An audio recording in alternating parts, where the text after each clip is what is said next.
Hello दोस्तों, स्वागत है आपका हमारे चैनल डिफेंस अफेयर्स पर। दोस्तों, जब से यूक्रेन वॉर शुरू हुआ है तभी से हमें मल्टीपोलर वर्ल्ड का करेक्ट आइडिया होने लगा है। इस मल्टीपोलर वर्ल्ड का सबसे ज्यादा फायदा अगर किसी को हुआ है तो वो है इंडिया, क्योंकि केवल इंडिया ही ऐसी कंट्री है जिसने दोनों ही बड़ी बड़ी एनिमी कंट्रीज से अपने रिलेशंस काफी अच्छे से मेंटेन किए हुए हैं। इसमें इंडिया में सबसे ज्यादा फोकस डिफेंस टाइज पर किया है। और अगर हम इन दोनों कंट्रीज की बात करें तो वो है अमेरिका और रशिया। जब से रशिया ने यूक्रेन पर हमला किया है तभी से अमेरिका ने रशिया पर कई सारे सैंक्शंस लगा दिए हैं। इन सब के बावजूद भी इंडिया ने रशिया के साथ अपने डिफेंस और बायलैटरल टाइज को काफी अच्छे से मेंटेन किया हुआ है। इसी के साथ साथ अमेरिका के साथ भी इंडिया ने अपने रिलेशंस को और मजबूत किया है और अब इंडिया इन दोनों देशों से करीब $200 मिलियन के मिसाइल सिस्टम को खरीदने का प्लान कर रहा है। इसी को लेकर अगर हम प्रपोजल की बात करें तो इंडियन डिफेंस फोर्सेस ने एक प्रपोजल भेजा था जिसमें वो अलग अलग तरह के मिसाइल सिस्टम जैसे कि 20 क्लब एंटी क्रूज मिसाइल और अमेरिका के harpoon anti ship missile system को खरीदना चाहती थी। ये प्रपोजल अब मिनिस्ट्री ऑफ डिफेंस के पास एडवांस स्टेज पर है।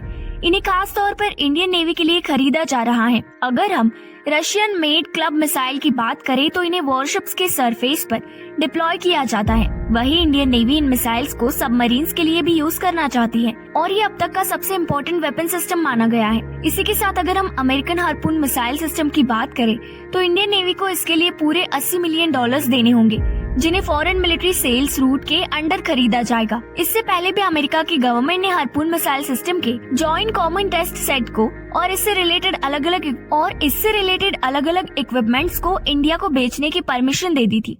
ऐसा नहीं है कि ये मिसाइल पहली बार इंडियन नेवी यूज करेगी। इससे पहले भी इंडियन नेवी ने अपने एंटी सबमरीन वॉरफेयर सिस्टम और कई एयरक्राफ्ट्स पर हार्पून मिसाइल सिस्टम को डिप्लॉय किया हुआ है। इंडिया ने अमेरिका से हार्पून GCTS को बाय करने के लिए रिक्वेस्ट की है।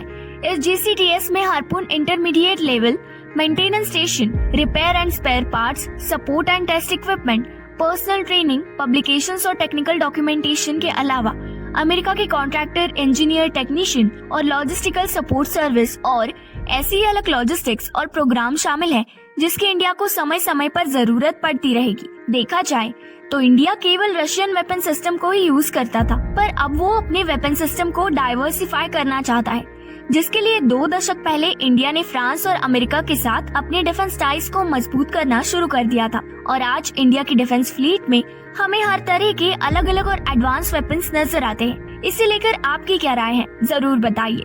वीडियो को लाइक कीजिए और चैनल को सब्सक्राइब कीजिए।